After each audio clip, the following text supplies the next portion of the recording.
രാജസ്ഥാനിലെ ഉദയ്പൂർ ജില്ലയിലെ ആരവല്ലി പർവ്വതനിരകളിൽ നിന്നും ഉത്ഭവിച്ച് രാജസ്ഥാൻ, ഗുജറാത്ത് സംസ്ഥാനങ്ങളിലൂടെ 371 കിലോമീറ്റർ സഞ്ചരിച്ച് ഗൾഫ് ഓഫ് കാംബയിലൂടെ അറബിക്കടലിൽ പതിക്കുന്ന പടിഞ്ഞാറൻ ഇന്ത്യയിലെ പ്രമുഖ നദിയാണ് സബർമതി.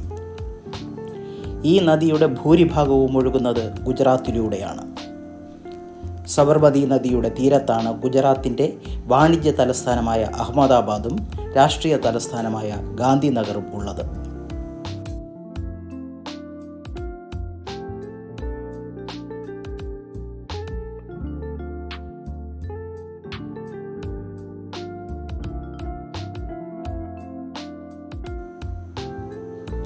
അഹമ്മദാബാദിൻ്റെ സമ്പന്നമായ ചരിത്രവുമായി സബർമതി നദി ബന്ധപ്പെട്ടിരിക്കുന്നു. കാലങ്ങളായി നഗരത്തിൻ്റെ ജീവനാഡിയാണ് ഈ നദി. ഒരു ഘട്ടത്തിൽ തീരങ്ങളിലെ ക്രമാതീതമായ കയ്യേറ്റവും ചേരീവൽക്കരണവും വ്യാവസായിക മാലിന്യങ്ങളും സബർമതിയെ ഒരു മലിന ജലസംഭരണിയാക്കിയിരുന്നു. ഇത് വലിയ ആരോഗ്യ പാരിസ്ഥിതിക പ്രശ്നങ്ങൾക്ക് കാരണമായി. സാധാരണ ജനങ്ങൾക്ക് നദി അപ്രാപ്യമാകുന്ന ഒരു അവസ്ഥയുണ്ടായി.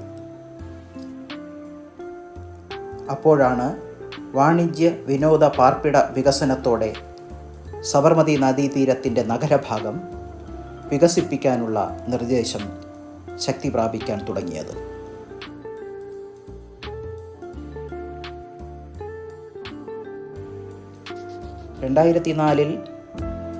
സബർമതി നദീതീര വികസനത്തിനായി അഹമ്മദാബാദ് മുനിസിപ്പൽ കോർപ്പറേഷൻ സമഗ്രമായ ഒരു പദ്ധതി ആരംഭിച്ചു.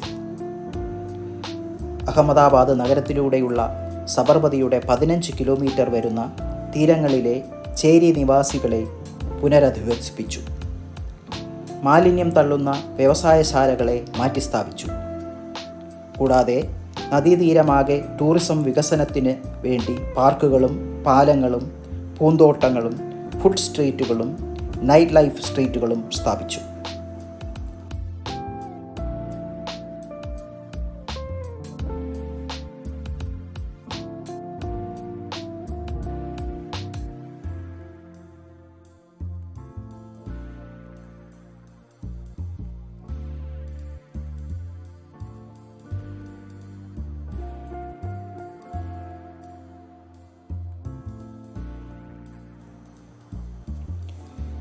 നദിയുടെ ഓരോ കരയിലും ജലത്തിൻ്റെ അരികിൽ 2 നിലകളിലുള്ള തുടർച്ചയായ പാതകളാണ് ഈ പദ്ധതിയുടെ പ്രധാന സവിശേഷത.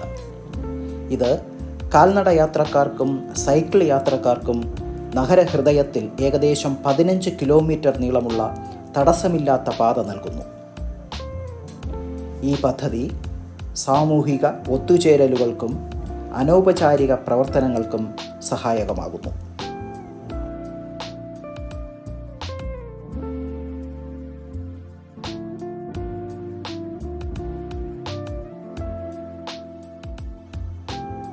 ഇന്ന് സബർമതി നദീതീരം അഹമ്മദാബാദിൻ്റെ മനോഹരമായ ഒരു ഭാഗമാണ്.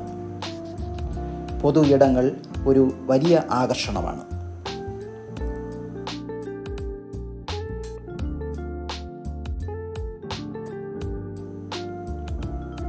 സബർമതി ഒരു സീസണൽ നദിയാണ്. മഴക്കാലത്ത് മാത്രം സജീവമാകും. അതിനാൽ നർമ്മദാ നദിയിൽ നിന്നുള്ള വെള്ളം 2002 സർദാർ സരോവർ അണക്കെട്ട് വഴി സബർമതി നദിയിലേക്ക് തുറന്നുവിട്ടു.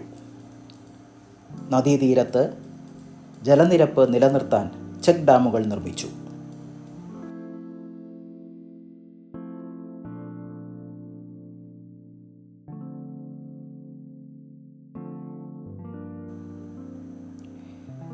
സബർമതി നദീതീരത്ത് ടൂറിസം പദ്ധതിക്കായി നിർമ്മിച്ചിട്ടുള്ള ഒരു കാൽനട പാലമാണ് അടൽ പെഡസ്ട്രിയൻ ബ്രിഡ്ജ്.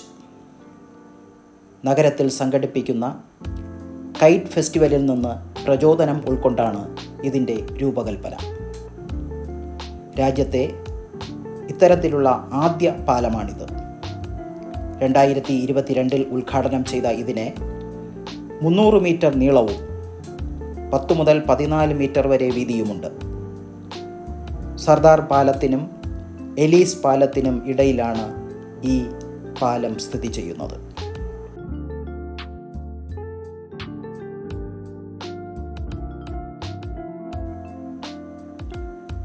ഈ പദ്ധതിയുടെ ഭാഗമായുള്ള 9 ഹെക്ടർ വിസ്തൃതിയുള്ള ജൈവ വൈവിധ്യ പാർക്ക് ദേശാടന പക്ഷികൾക്കും സ്ഥിര താമസക്കാരായ പക്ഷികൾക്കും അനുയോജ്യമായ ഒരു ബദൽ ആവാസ കേന്ദ്രമായി വർത്തിക്കുന്നു.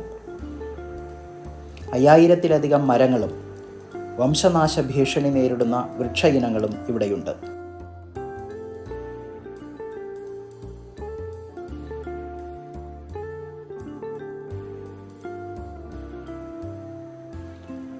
ഇന്ത്യയിലെ മറ്റ് നഗരങ്ങൾക്ക് ഒരു ഉത്തമ മാതൃകയാണ് സബർമതി റിവർ ഫ്രണ്ട് ടൂറിസം പദ്ധതി.